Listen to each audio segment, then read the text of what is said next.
أهم مواصفة في الكون هي جودة الحياة. كيف تنعم وتسعد بحياتك.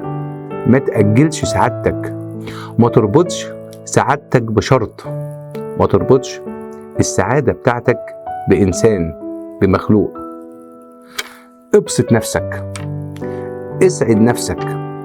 على فكرة مفتاحك معاك انت. خلي سعادتك في ايدك برغبتك.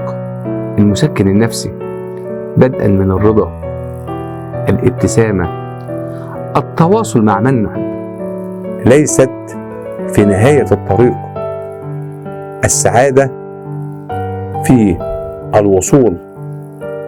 استمتع بالطريق للرحلة وليست بالنهاية. معكم دكتور إيهاب زهران، استشاري نظم الجودة والسلامة.